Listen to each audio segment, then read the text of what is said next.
Buenas tardes, buenas tardes a todos, bienvenidos a Findes. Son las 18 horas, día 17 de diciembre.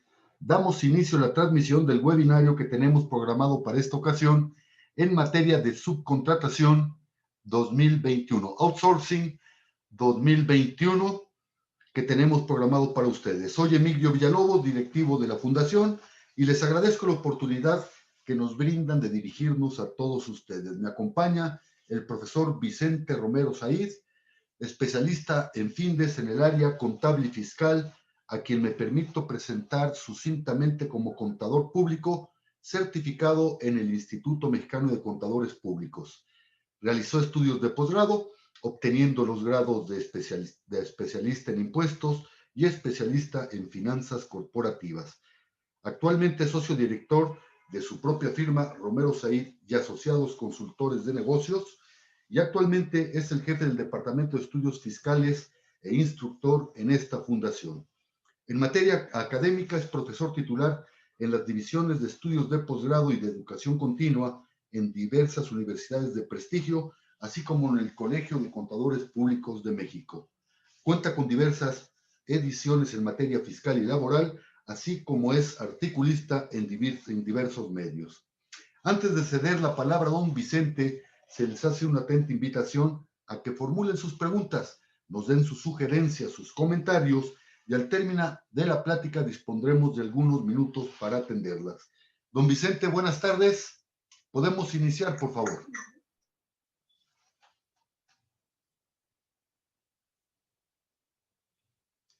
Sí, don Vicente.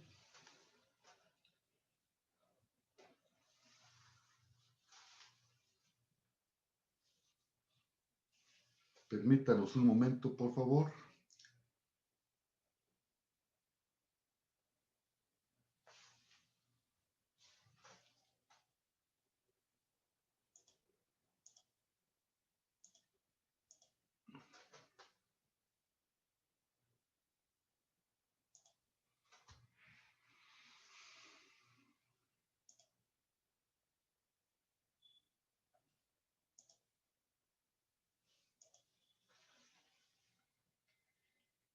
Sí, don Vicente, ya está en la conexión.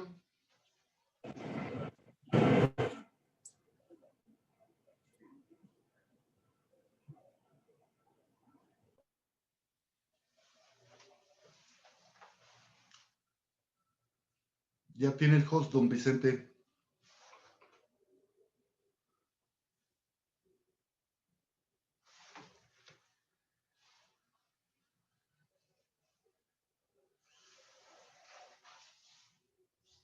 Permítanos, por favor.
Permítanme un segundo, porque algo está ocurriendo aquí con la electrónica.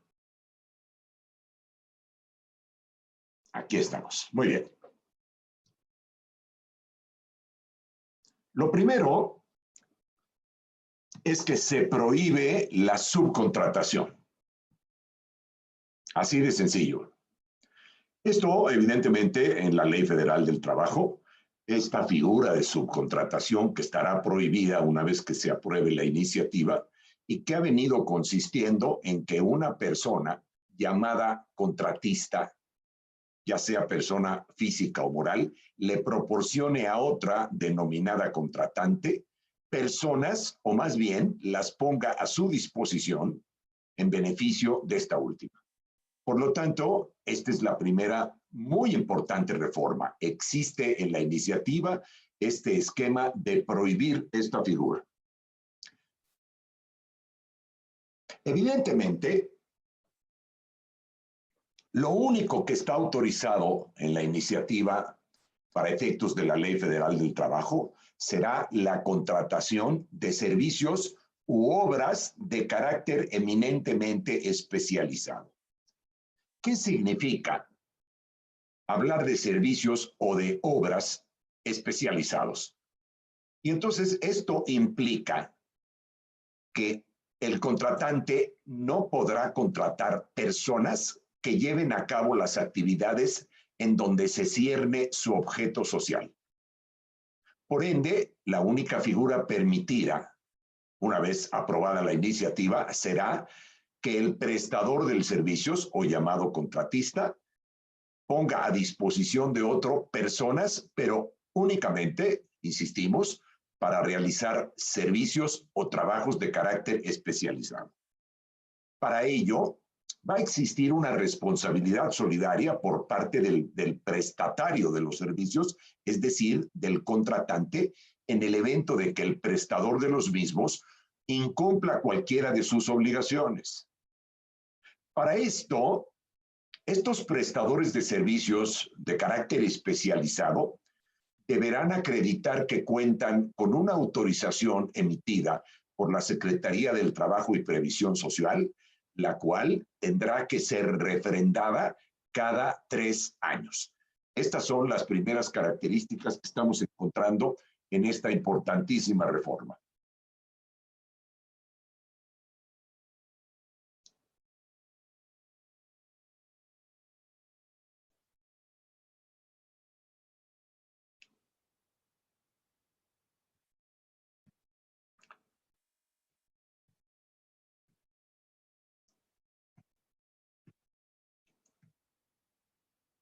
Ahora bien, hay una modificación importante al articulado de la Ley Federal del Trabajo que estaba referido, o más bien dicho, aún lo está, toda vez que la iniciativa no se ha aprobado, respecto de la figura denominada intermediario.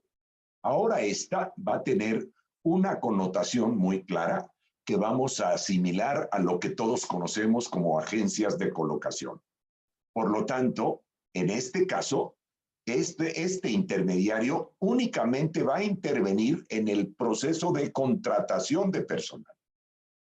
Ya no va a señalar la ley, como lo hace actualmente, de que el intermediario contrata, de ninguna manera. Ahora solamente se establece que interviene en el proceso de contratación. Es decir, es verdaderamente un mediador entre aquel que ofrece empleo y aquel que lo demanda. Desde luego, se hace una adición al artículo respectivo en el sentido de que los servicios que van a prestar estos intermediarios pueden incluir el reclutamiento, la selección, la capacitación, el entrenamiento, etcétera, etcétera. Pero la función básica y fundamental del intermediario es, como ya señalamos, intervenir como mediador en el proceso de contratación.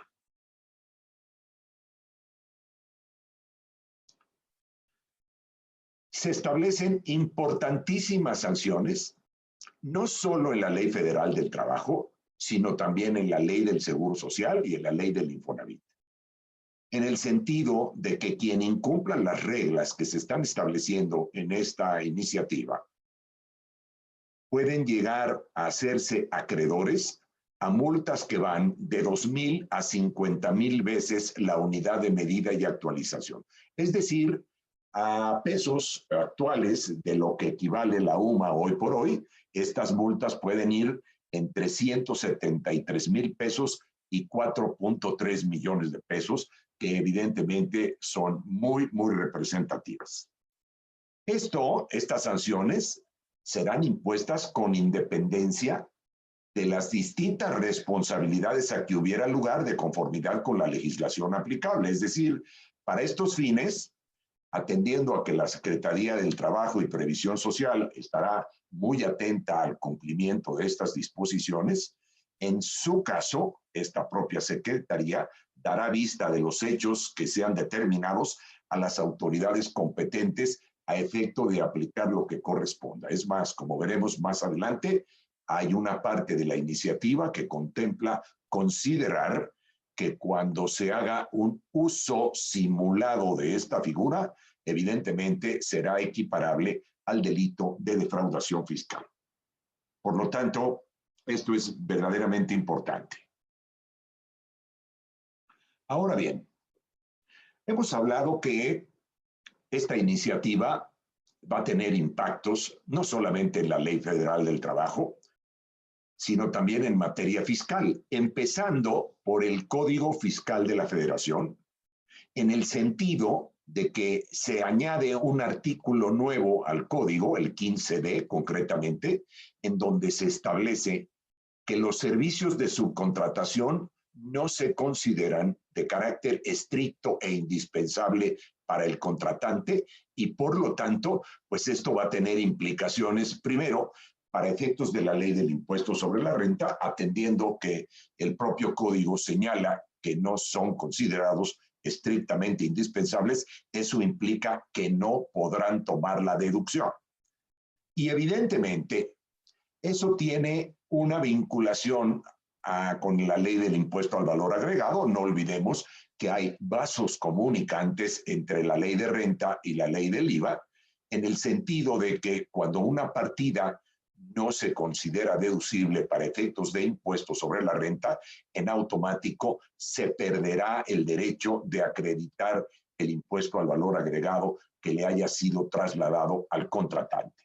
Luego, entonces, aquí tenemos esta vinculación con implicaciones muy importantes para aquellas personas que llegaran a seguir usando esta figura, que evidentemente no será deducible y por lo tanto tampoco tendremos el derecho de acreditarlo.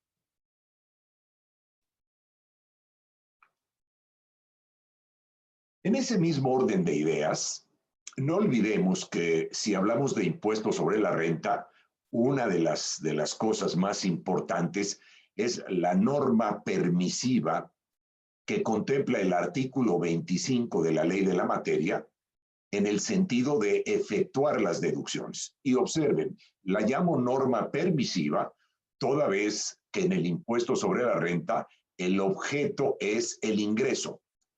Evidentemente, aun cuando la base del impuesto eventualmente puede ser la utilidad, no olvidemos que el hecho imponible es el ingreso. Consecuentemente, estas deducciones son una norma permisiva. Pero no por ello le vamos a restar importancia. Y entonces, en este sentido, no hay que olvidar que toda deducción para fines de la ley del impuesto sobre la renta está sujeta a la observación de una multiplicidad de requisitos. Hoy por hoy, la ley del impuesto sobre la renta, en su artículo 27, contempla 22 fracciones. Evidentemente, se propone añadir una en donde se establece que en el evento de que se lleguen a recibir estos servicios especializados, que como ya dijimos, en los términos de la reforma, la Ley Federal del Trabajo, no se considerarán como subcontratación, están sujetos a los siguientes requisitos. Primero, que el contratante, una vez que suscriba el contrato, le debe solicitar al contratista que le exhiba la autorización que emitió al respecto la Secretaría del Trabajo y Previsión Social para que este contratista esté en condiciones de prestar esos servicios de carácter especializado. En segundo lugar, el contratista estará obligado a exhibirle al contratante los comprobantes fiscales digitales relativos a la nómina de esos trabajadores que están bajo su subordinación y que evidentemente estarán prestando servicios de carácter especializado. A mayor abundamiento, el contratista está obligado a proporcionarle al contratante el recibo de pago expedido por la institución financiera en donde conste que fueron enteradas las retenciones hechas a esos trabajadores que están prestando un servicio especializado. Y, por supuesto, deberá también aportarle al contratante una copia en donde conste que ha cubierto en tiempo y forma las cuotas obrero-patronales ante el Instituto Mexicano del Seguro Social y las aportaciones correspondientes ante el Infonavit. Luego, entonces, con esto estamos viendo que se va redondeando toda esta playa de limitaciones que se van a imponer ante esta figura.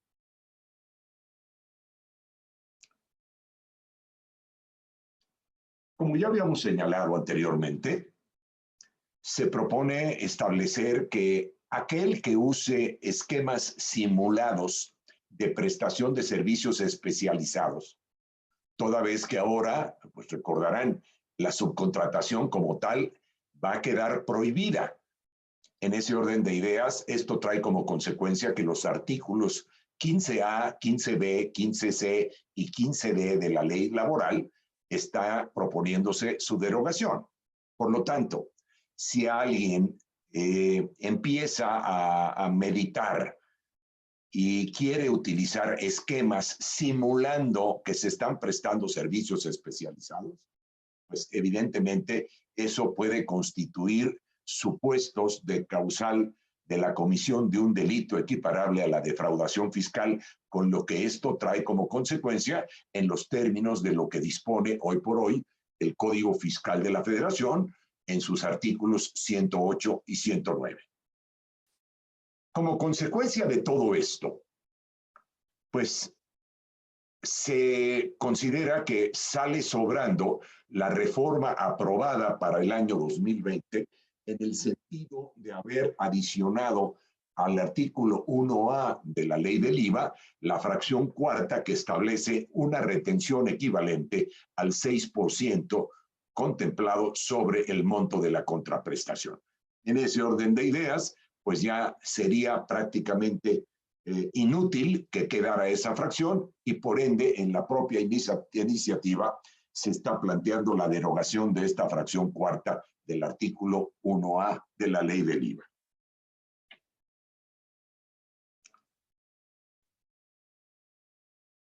No olvidemos que la ley del Seguro Social y la ley del Infonavit también tienen implicaciones en esta figura. Por lo tanto, se reforma o se plantea reformar el artículo 15A de la ley del Seguro Social, limitando la subcontratación únicamente a aquellos servicios que son de carácter especializado.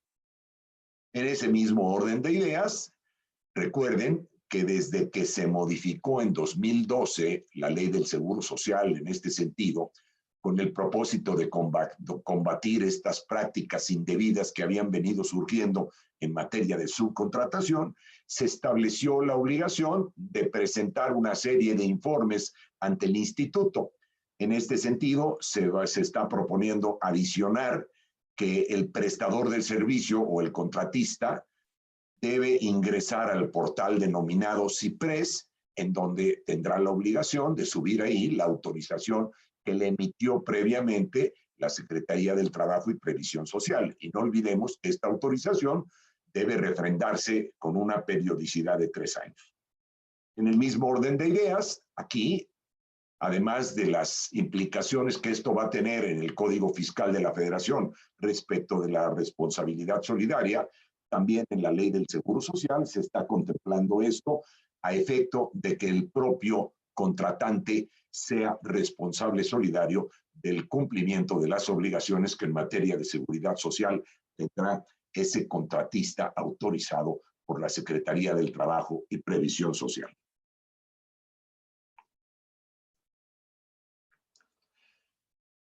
Como ya les había yo anticipado, esta iniciativa con proyecto de decreto fue presentada por López Obrador el día 12 de noviembre pasado. Se esperaba que fuese discutida en este mismo año con el propósito de que la propia iniciativa señalaba que la entrada en vigor de estas importantes reformas sería a partir del 1 de enero de 2020. Sin embargo, atendiendo a que el gobierno federal ha suscrito un acuerdo con los empresarios a efecto de que esto se difiera y sea discutido, insisto, en febrero del próximo año, cuando inicie el último periodo ordinario de sesiones de la 54ª legislatura que terminará el próximo año. Y por lo tanto, pues aquí tenemos estas importantes reformas que están planteadas y desde luego me pongo a sus órdenes para sus preguntas o comentarios respecto de este importantísimo tema. Don Vicente, muchas gracias. Demos oportunidad a que los participantes nos puedan formular sus preguntas. Y mientras esto ocurre, les recuerdo que todos los jueves estaremos abordando diferentes tópicos de interés, tópicos de actualidad en el ámbito de los negocios, y la próxima transmisión de webinario será el 14 de enero. 14 de enero a las 18 horas, en el que abordaremos el tema de resistencia al cambio. Acompáñenos, inviten a sus compañeros, inviten a sus amigos. Veamos. Profesor Vicente, Marilú Cortés, buenas tardes. Marilú nos pregunta, ¿podría abundar en qué se entiende por especializado? Es muy interesante tu pregunta, Marilú. Y debo ser muy franco, no tengo una respuesta muy definida, toda vez que necesitamos esperar que la propia Secretaría del Trabajo y Previsión Social publique las reglas. Sin embargo, quisiera yo abundar respecto de lo que comenté hace un momento. Trabajo especializado va a ser todo aquel que no tenga que ver con las actividades que deben desempeñar los trabajadores de un ente que estén específicamente vinculados con su objeto social. A ver, Marilú, voy a tratar de ponerte un ejemplo, espero que sea lo suficientemente ilustrativo. Seguramente tú y todos los presentes han ido de compras, evidentemente antes de la pandemia, a cualquiera de estas tiendas, la que todos ustedes conocen. Hay una de color rosa que es parte de tu vida, o hay una amarilla que es totalmente no sé qué, o hay otra roja que te entiende y así específicamente. Entonces observen, el personal que te atiende, es decir, el que te está mostrando la ropa, el que te va a cobrar, el que te va a envolver, etcétera, etcétera, esas personas tienen que ser directamente contratadas por la empresa, toda vez que en torno a su objeto social, esa es la actividad fundamental. Por lo tanto, ninguna persona puede decir, yo te voy a prestar el servicio de ponerte a disposición a estas vendedoras, a estos vendedores. No sé si con esto puedas tener un poco más de luz. Desde luego, yo los invito a que estemos atentos a que la Secretaría del Trabajo y Previsión Social publique las reglas para ver qué entienden ellos por el término especializado. Gracias, don Vicente. Don Jorge Jiménez, buenas tardes, don Jorge. Don Jorge nos pregunta, ¿qué implicaciones tiene el delito equiparable a defraudación? Bueno, no olvidemos que el delito equiparable a defraudación puede llegar a tener penas hasta de 9 años de prisión. Entonces, eso es muy importante, ¿no? No olviden ustedes que, Jorge, no olvides que en el artículo 108 del propio Código Fiscal de la Federación se establece claramente en qué consiste el delito de defraudación fiscal, que además, independientemente de que fue reformado de manera muy importante para 2020, bueno, pues no omito señalar que las penas pueden llegar hasta 9 años de prisión. Gracias, don Vicente. Nuevamente, Marilú nos pide una explicación. Estas implicaciones de que no tengan carácter deducible en su momento por la subcontratación de personal afectan el coeficiente de utilidad? Bueno, evidentemente afectan el coeficiente de utilidad porque si yo tengo una partida no deducible, la utilidad fiscal será mayor y consecuentemente el coeficiente también lo será. ¿Qué Ahora, significa para el recordemos, siguiente año? si quisiera yo abrir un paréntesis aquí, recuerden, lo que no va a ser deducible es la subcontratación como tal.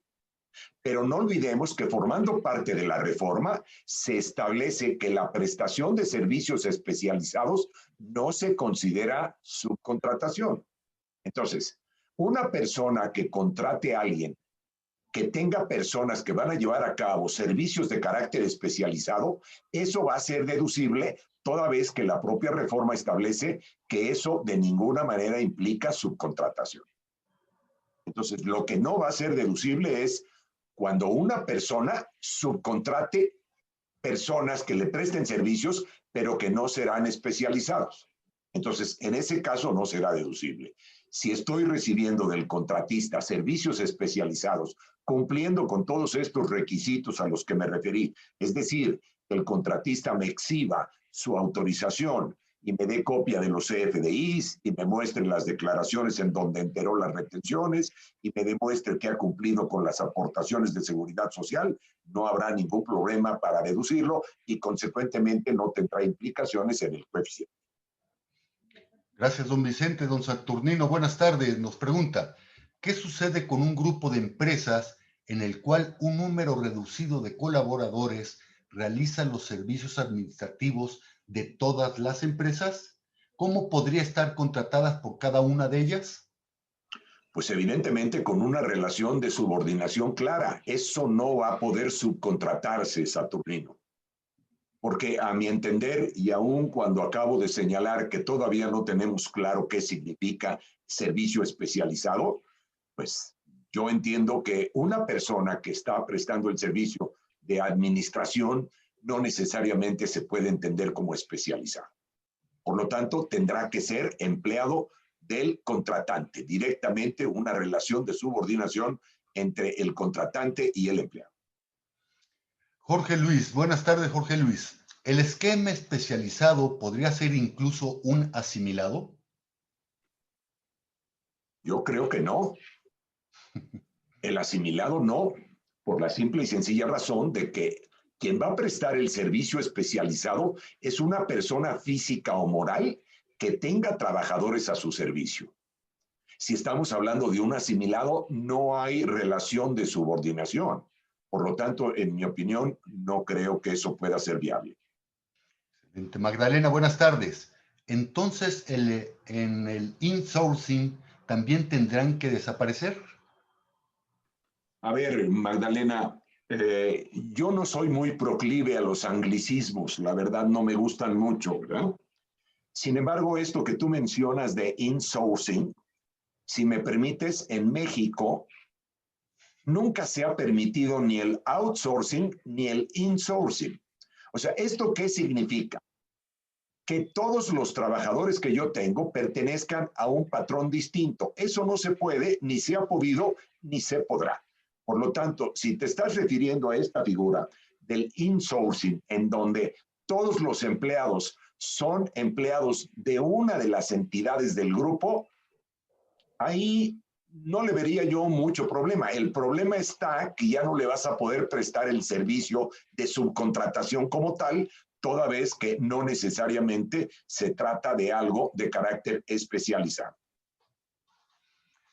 Gerardo, buenas tardes. Nos pregunta, ¿un despacho de contadores deberá de obtener autorización?